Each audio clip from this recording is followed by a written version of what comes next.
நண்பர்கள் அனைவருக்கும் வணக்கம். திருவாரூர் தேரின் ரகசியங்கள் பற்றி போன வீடியோவில் சொல்லியிருந்தேன். அந்த கண்டினியூஷன் தான் இப்போ சொல்ல போகிறேன்.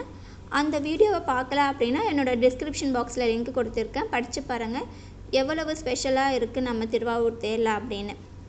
அந்த வீடியோவை முழுமையாக ரகசியங்கள் சொல்லாததுக்கு காரணம், இப்போ இருக்கிற லைஃப் ஸ்டைலில் நம்ம ஒரு வீடியோவை 5 செகண்ட்ஸ்க்கு மேலே பார்க்க போர் அடிச்சிடுது. அதுக்கப்புறம் அந்த வீடியோவை நம்ம பார்க்கவே மாட்டோம். அதனால தான் இதை 2 பாகமாக சொல்லியிருக்கேன். ஏன்னா திருவாரூர் தேரின் மகிமை எல்லாருக்கும் புரியணும், எல்லாருக்கும் தெரிஞ்சிருக்கணும். அதுக்காக தான் இந்த வீடியோவை ஸ்கிப் பண்ணாமல் முழுமையாக பாருங்கள். ஆழித்தேர் வடம் பிடிச்சி இருக்கிறதுனால ஈசன் வசிக்கும் கைலாயத்தில் இடம் கிடைக்குன்னு மக்கள் நம்புகிறாங்க. தேர் அசையும் போதெல்லாம் மக்கள் கூட்டம் கூடி ஆரூரா தியாகாசா ஈசனை வழிபடுற சத்தம் விண்ணெங்கும் முழக்கமிட்டு மெய்சிலக்க வைக்குமா. திருவாரூரில் எங்கு பார்த்தாலும் 4 வீதிகளும் கைலாய வாத்தியங்களும் திருமுறை முழக்கங்களும் பூலோகமே கைலாய மாதிரி காட்சி கொடுக்குமாம். ஆழித்தேர் 4 மாட வீதிகளும் வலம் வரும்போது குதிரைகள் அசைகிற அழகை பார்க்கறதுக்கே கண்கொள்ளா காட்சியாக இருக்குமாம். அது மட்டும் இல்லாமல் முருகன், விநாயகர், அம்மன், சண்டீஸ்வருக்கும் திருத்தேர் ஆழித்தேரின் ஓட்டத்தின் போது 4 மாட வீதிகளும் வலம் வரும். வாழ்க்கையில் ஒரு முறையாவது பார்க்க வேண்டிய பூலோக சொர்க்க விழாவா ஆழித்தேரோட்டத்தை சொல்கிறாங்க. 1926ஆம் ஆண்டு நடைபெற்ற தேர் திருவிழா அப்போ தீ பிடிச்சதுனால தேர் முழுமையாக எரிஞ்சுதாம். அதுக்கப்புறம் 1930ஆம் ஆண்டு புதிய தேர் உருவாக்கப்பட்டு 1948ஆம் ஆண்டு தேரோட்டம் நடத்தப்பட்டது.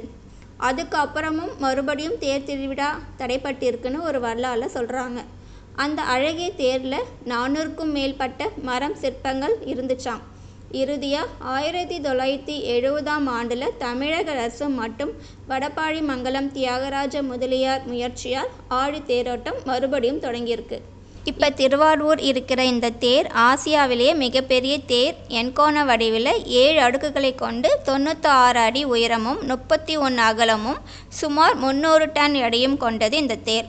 ஃபுல்லாக டெக்கரேட் பண்ணி முடிச்சதுக்கப்புறமா 400 டன் எடையோட, அதாவது 4 லட்சம் கிலோ எடையுடன் 4 வீதிகளும் வலம் வருமாம். தஞ்சாவூர் பெரிய கோவிலை விட சிறந்தது நம்ம திருவாரூர் தியாகராஜ கோவில் தானே. இப்போ நான் சொல்கிற டீட்டெயிலிருந்து நீங்களே புரிஞ்சிருப்பீங்க. தஞ்சாவூர் பெரிய கோவில் 1000 வருஷம் பழமை உடையது. இந்த கட்டணவர் ராஜராஜ சோழன். ஆனால் நம்ம திருவாரூர் கோவில் 4000 முதல் 5000 வருடங்கள் பழமையானது. இந்த கோவிலை எப்படி கட்டினாங்கன்னு இன்னும் யாராலுமே சரியாக கண்டுபிடிக்க முடியல. ஆனால் சோழர்களுடைய கட்டிடக்கலையில் அமைஞ்சிருக்கு. திருவாரூர் முற்கால சோழர்களின் 5 தலைநகரங்களின் ஒன்றாக இருந்திருக்கு.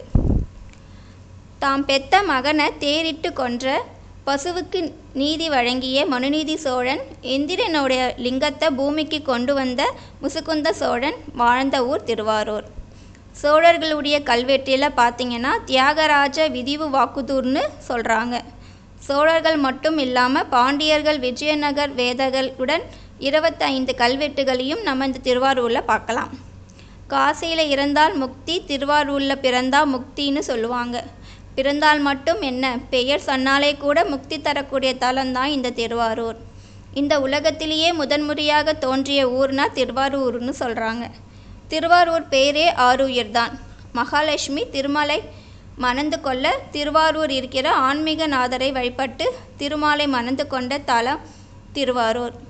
கமலாயம் என்ற பெயரும் திருவாரூருக்கு இருக்குது. தேவலோகத்திலிருந்து பூமிக்கு வந்த திருவாரூர் தியாகராஜர் தான் உலகத்தில் இருக்கிற எல்லா கடவுளுக்கும் அரசர்.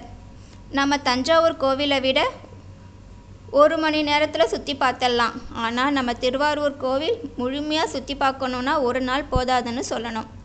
திருவாரூர் தேர் அப்படி என்ன தான் ஸ்பெஷல் இருக்குதுன்னு இந்த வீடியோவில் உங்களுக்கு தெரிஞ்சிருக்கும். வீடியோவை பிடிச்சிருந்தால் லைக் கொடுத்துட்டு உங்கள் ஃப்ரெண்டுக்கு ஷேர் பண்ணுங்கள். தேங்க்யூ.